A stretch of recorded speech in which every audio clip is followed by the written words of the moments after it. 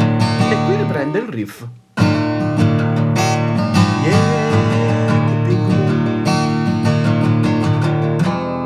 E arriva sul ritornello quando dice ping ping ping ping moon, fa lo stesso groove di questi due accordi delle strofe, ma prende questa posizione e fa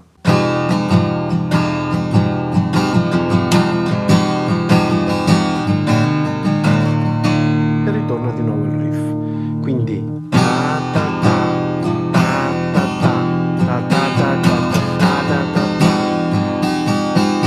prima di ritornare lì suona questo, metto questo dito qui, quindi questa posizione, e torno al riff.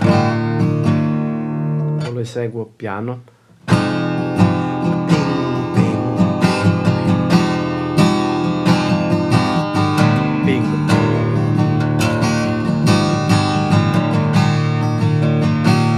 Due volte.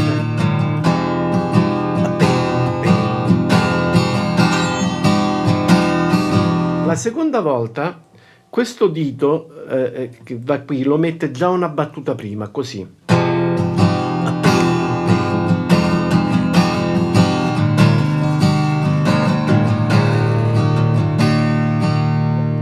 E arriva la parte dello strumentale. Il secondo dito va qui al decimo tasto. Fa questo ritmo, segue la melodia che fa il piano. Quindi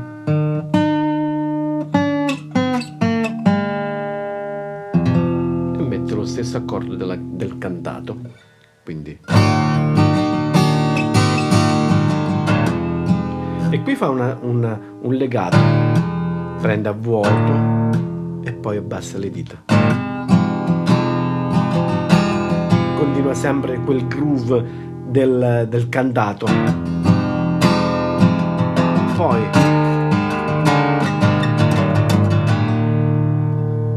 da questo punto il dito numero 2 scivola qui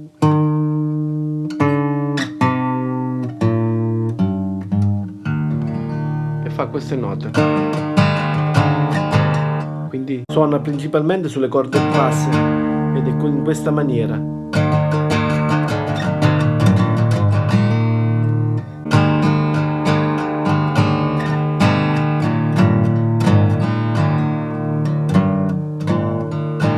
Queste sono impercettibili, ma suona così. Quindi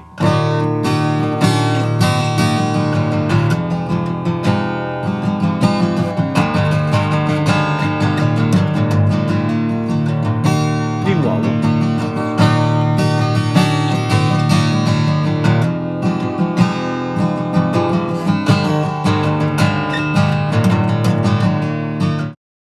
Riprende a cantare, torna di nuovo qui in queste due posizioni, rifà tutto un'altra volta e chiude col riff.